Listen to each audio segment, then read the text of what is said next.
coutume de dire que l'étalon de mesure des analystes, je dirais malheureusement, c'est principalement sur les dossiers qui font l'objet de médiatisation.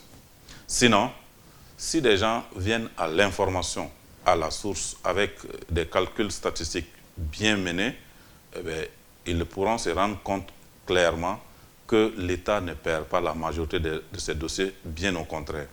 Pour prendre juste l'exemple de 2023, nous avons été partis, l'État bien sûr, à 383 dossiers que nous avons gagnés devant les juridictions sur un peu moins de 425.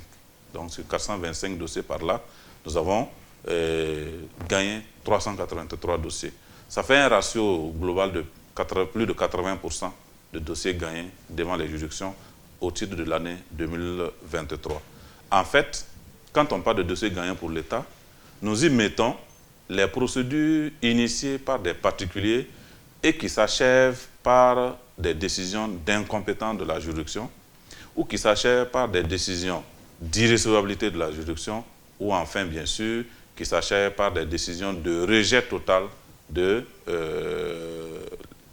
prétentions de l'intéressé. Donc, lorsqu'il y a irrecevabilité, incompétence ou rejet, bien sûr, l'État a gagné son procès. L'irrecevabilité, c'est quoi? Ça veut dire que celui qui a intenté le recours, soit est venu hors délai, soit n'avait pas la qualité pour l'intenter. Vous prenez quelqu'un qui est dans un quartier, qui pense que les réserves administratives ne doivent pas être occupées, et il voit une tierce personne qui occupe une réserve administrative et qui part directement en justice contester l'occupation de la réserve administrative. Notre réflexe, certes, dans son principe, travailler à protéger une réserve administrative pour un citoyen, c'est noble. Mais malheureusement, lorsqu'on est devant un juge, il faut démontrer de son intérêt, de sa qualité à agir.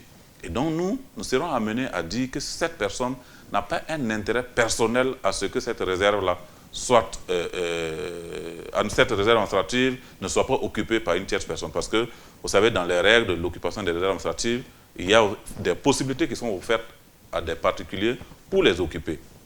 Et donc, il ne suffit pas d'être à proximité d'une réserve administrative pour s'arroger le droit de contester toute occupation de cette réserve administrative, par exemple. C'est juste un exemple pour montrer que, par exemple, sur ce plan, si nous arrivons à démontrer ça et que le juge nous suit, nous capitalisons cela comme étant un dossier gagné.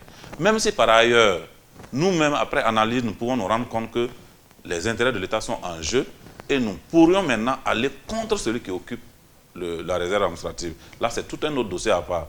Imaginez que dans ce dossier encore, comme c'est nous qui avons initié, que nous gagnons, ça va faire 2 dossiers gagnés en justice sur les 2. L'un introduit par un particulier pour dire que l'occupation de la réserve est irrégulière et nous avons démontré qu'il n'avait pas la qualité et l'intérêt à agir, nous avons gagné. L'autre, initié par nous-mêmes parce que nous pensons que les intérêts de l'État sont en péril par l'occupation de cette réserve administrative et nous avons encore gagné. Si on gagne, ça fait 2 dossiers gagnés. Et si d'aventure, ce sont des questions d'incompétence, parce que vous savez, les règles de compétence, c'est aussi bien par rapport à votre domicile que par rapport à la matière qu'on a confiée à la juridiction. Si vous êtes domicilié hors du ressort de la juridiction et que les règles de compétence, c'est par rapport au domicile de celui qui saisit le juge, évidemment, le juge va se déclarer incompétent territorialement. Si vous saisissez un juge aussi pour lui demander quelque chose que le législateur, que les députés ne lui ont pas confié de par la loi, le juge va se déclarer incompétent. L'incompétence du juge ne veut pas dire qu'il n'a pas la capacité pour comprendre le dossier et le traiter. Ça veut dire tout simplement que le législateur ne lui a pas donné pour mission de trancher ce type d'affaires. Donc, tous ces genres de dossiers, lorsque nous faisons nos analyses, nous les capitalisons au nombre donc, des dossiers gagnés, par exemple.